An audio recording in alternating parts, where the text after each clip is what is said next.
Avis vascular centre మన దేశంలోనే the best varicose vein hospital. Bharat పట్ల బంగారం పంట పండబోతుంది. ఇటీవల ఒక 2-3 నెలల నుంచి మధ్యప్రదేశ్లో బంగారం నిల్వలకి సంబంధించిన ఆనవాళ్లు లభించాయి అనేటువంటి వార్త బాగా హల్చల్సింది. ఇప్పుడు దీన్ని ఫైనల్ గా GSI geological survey of India confirm చేసింది. మధ్యప్రదేశ్లో జబల్పూర్ జిల్లాలో ఉన్నటువంటి సిహోరా తాలూకాలో చేసినటువంటి అన్వేషణల ఫలితంగా ప్రాథమికంగా ఇక్కడ బంగారం ఆనవాళ్లు ఉన్నట్టుగా తేలింది.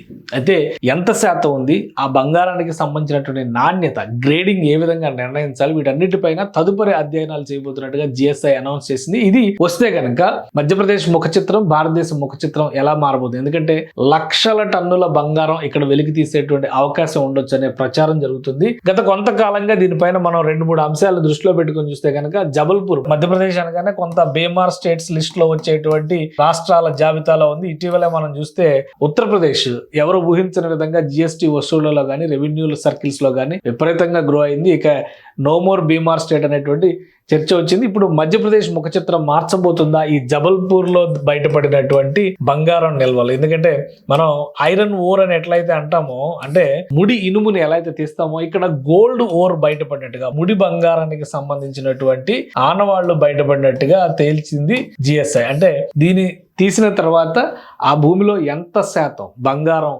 నాణ్యత ఉంటుంది, దాని గ్రేడింగ్ నిర్ణయించాల్సి ఉంటుంది. చుట్టుపక్కల ఎకలాజికల్ గా, అంటే పర్యావరణ పరంగా ఎలాంటి ఇబ్బందులు రాకుండా ఇక్కడ తవ్వకాలు ఎలా జరపాలి, ముఖ్యంగా ఆవాస ప్రాంతాలు ఎలా ఉన్నాయి, ఎంత లోతు మేర బంగారానికి సంబంధించినటువంటి ముడి బంగారం ఆనవాళ్లు దొరుకుతాయి, వీటన్నిటిపైన అధ్యయనం జరపాలి. కాబట్టే కొంత సమయం తీసుకునేటువంటి అవకాశం ఉంది. 100 హెక్టార్లలో ఉన్నటువంటి భూమిలో ఇక్కడ బంగారం నిల్వలు ఉన్నట్టుగా ప్రాథమిక అధ్యయనాల్లో తేలింది. ఈ 100 హెక్టార్లు కొన్ని లక్షల టన్నుల ఉత్పాదక శక్తి కలిగినటువంటి బంగారు గనిగా మారబోతుందని చెప్పని ఎక్స్పర్ట్స్ చెప్తున్నారు. ఒకసారి జియోలాజికల్ సర్వే ఆఫ్ ఇండియా ఏం చెప్పింది, అసలు లొకేషన్ పరంగా చూస్తే ఈ ప్రాంతం ఎక్కడ వస్తుంది, వీటిని కూడా మనం విశ్లేషించేటువంటి ప్రయత్నం చేద్దాం. ఇక్కడ 2 అంశాలను దృష్టిలో పెట్టుకోవాలి. జబల్పూర్ కి సంబంధించినటువంటి, ఇది జబల్పూర్ జిల్లా, మధ్యప్రదేశ్ రాష్ట్రం, అందులో జబల్పూర్ అనేటువంటి ఒక జిల్లా ఉంది.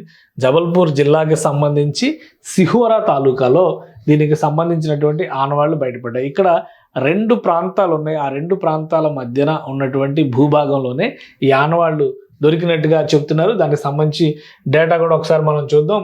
మహాంగ్వాల్ అలానే క్యోలారి అనేటువంటి ప్లేసెస్, ఇవి సిహోరా తహసీల్లో జబల్పూర్ జిల్లాలో ఉన్నాయి. మొత్తం 100 హెక్టార్ల భూమికి సంబంధించినటువంటి అన్వేషణలో ప్రిలిమినరీగా geological survey analysis suggest that reserves may run into lakhs of turns.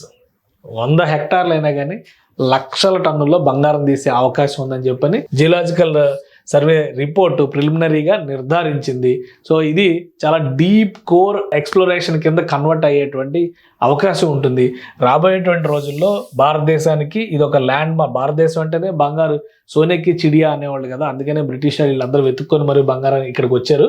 So ఇప్పుడు సోనేకి చిడియా అన్నట్టుగానే పెద్ద ఎత్తున ఇప్పుడు బంగారం విషయంలో భారతదేశం పూర్తిగా ఇంపోర్ట్స్ పైనే ఆధారపడుతుంది. కానీ ఈ నిల్వలు వస్తే కనుక సొంతంగా ఇక్కడ బంగారాన్ని వెలికి తీసేటువంటి అవకాశం ఉంటుంది. ఇది మహాంగ్వా క్యూలరీ belt has confirmed the presence of gold bearing ore including tiny particles embedded in host rock and soil layers. అంటే మట్టి రాళ్లలో ఉన్నటువంటి దానిలో ఈ ఎలిమెంట్స్ అన్ని కూడా, ఈ మూలకాలు బయటపడ్డాయి అనేటువంటి విషయాన్ని డిసైడ్ చేశారు. Along side gold, commercially valuable metals such as copper, iron and manganese have also been identified, pointing to a rich polymetallic deposit with potentially high economic value.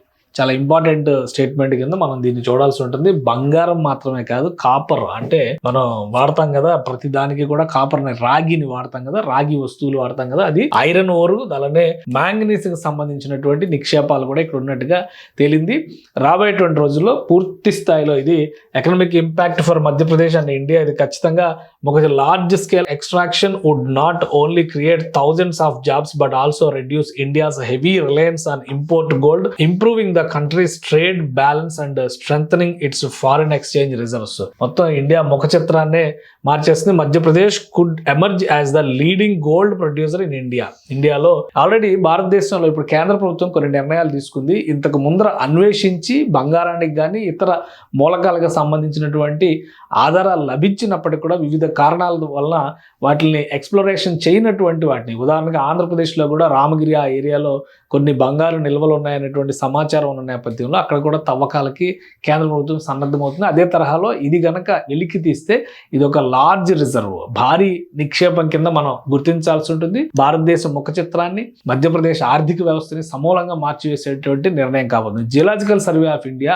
అధికారికంగా దీన్ని కన్ఫర్మ్ చేసింది కాబట్టి, ప్రాథమికంగా ఉన్నటువంటి ఆధారంగా ఈ విషయాన్ని తేల్చి చెప్పింది కాబట్టి అతి త్వరలోనే సమగ్ర అధ్యయనం చేయడానికి సిద్ధమవుతుంది. కేంద్ర ప్రభుత్వం కూడా ఈ మధ్యకాలంలో అండమాన్ లో గ్యాస్ కి సంబంధించిన సహజ వాయు నిక్షేపాలను కనుగొన్నారు, ముడి పెట్రోల్ కి సంబంధించినటువంటి ఆధారాలను కనుగొన్నారు. సో దేశంలో పలు ప్రాంతాల్లో జరుగుతున్నటువంటి వివిధ రకాల ఎక్స్ప్లోరేషన్స్ లో భాగంగానే జబల్పూర్ సమీపంలో ఉన్నటువంటి సిహోరాలో ఈ బంగారు నిల్వలకు సంబంధించిన ఆనవాళ్లు కూడా బయటపడ్డాయి. దీని గ్రేడింగ్, లభ్యత ఏ స్థాయిలో ఉంటుంది, వీటన్నిటిని పరిశీలించిన తర్వాత మిగతా ఎక్స్ప్లోరేషన్స్ జరిగేటువంటి అవకాశం ఉంటుంది. మొత్తం మీద ఇందులో గనక నిజంగానే నాణ్యమైన బంగారం దొరికితే గనక భారతదేశ ముఖ చిత్రాన్ని మార్చబోయేటువంటి గొప్ప నిర్ణయం కాబోతుంది ఇది. ఐరన్ రిజర్వ్స్, అలానే మ్యాంగనీస్ రిజర్వ్స్, ఇవన్నీ కూడా విలువైనటువంటి మూలకానగానే ఈరోజు పరిగణించాల్సినటువంటి అవసరం ఉంటుంది. రాబోయేటువంటి రోజుల్లో ఇది నిజం కావాలని ఆశిద్దాం. బంగారు భారతాన్ని ఆవిష్కరించడానికి ఇది ఒక అడుగుగా మనం చూడొచ్చు.